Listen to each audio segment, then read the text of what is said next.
You know, I've said a lot about abilities that discount mana costs, from the medallions to the monument to arcane melee.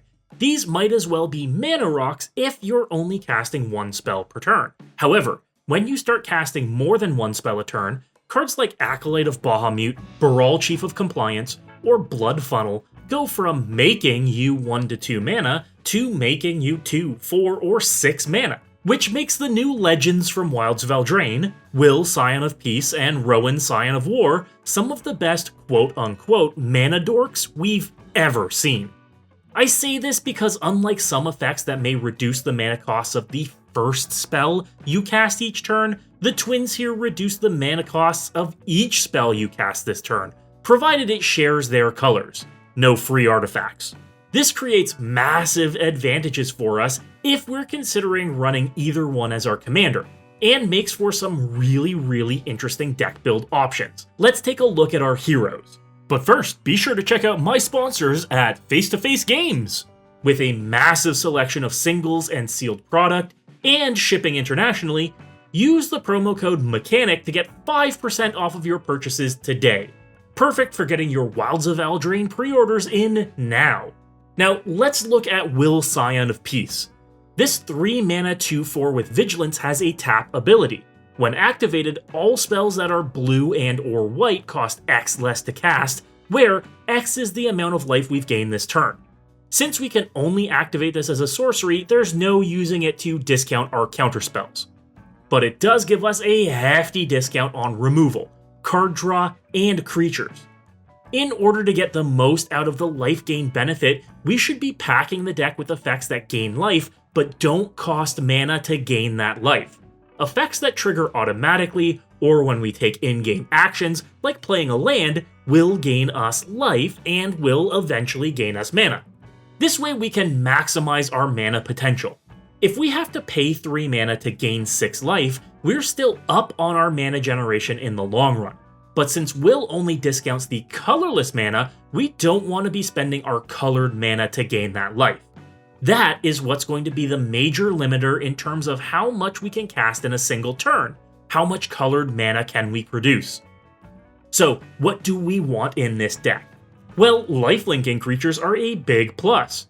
Serra Ascendant, Angel of Destiny, Archangel of Thune, not only can these be massive beaters and eventually win conditions, but attacking in the air with lifelink can allow you to tap Will in your post-combat main phase to discount the rest of your spells cast this turn by potentially dozens of mana.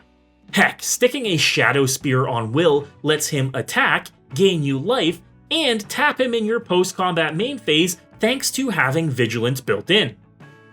Combat isn't the only way we can be gaining life without paying mana either.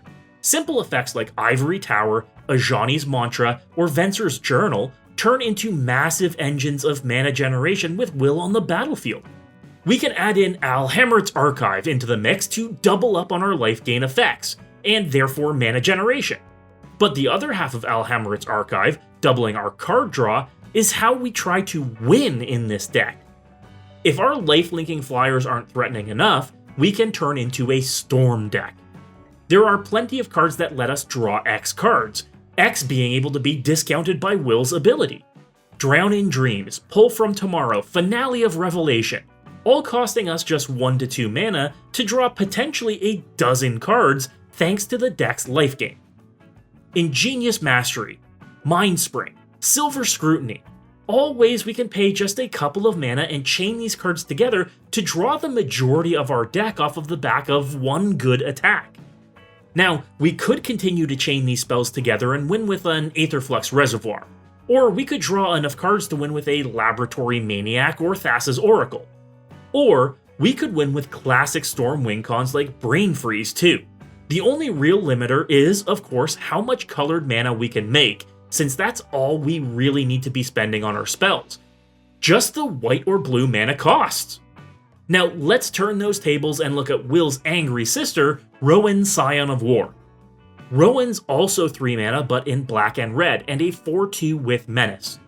Rowan's tap ability discounts our red and black spells too, but this time equal to the amount of life we've lost this turn.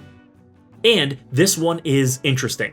because it is much easier to lose life than it is to gain life, so we've got the potential to lose massive amounts of life fast. Ideally, we want to be doing it the same way Will wants to gain life, without paying mana. So, effects like Treasonous Ogre or Unspeakable Symbol are incredible here, just allowing us to dump our life total right away. Ancient Tomb not only generates us 2 colorless mana, but also adds 2 to Rowan's discount when she's activated.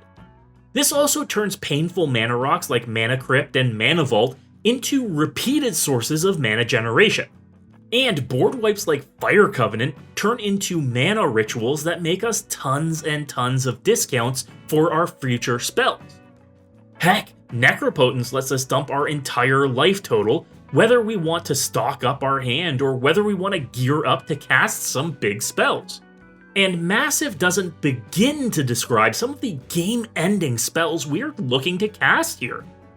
Torment of Hailfire, Exsanguinate, Crackle with Power, all spells that, if we can pump just 15 to 20 life into another effect, end up winning us the game on the spot for the cost of only 1 or 2 or 3 colored mana. This is an all-or-nothing strategy, let's make sure that we're clear about that.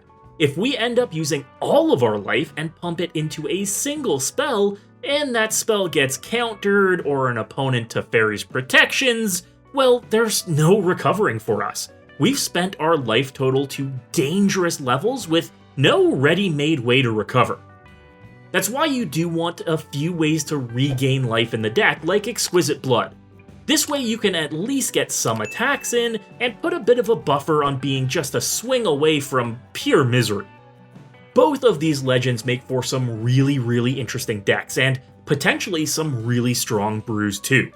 It's easy to see that just untapping with either of these legends in play is enough to win a game. I'm really excited to see them in action, and I'm excited to see what you would include in these decks.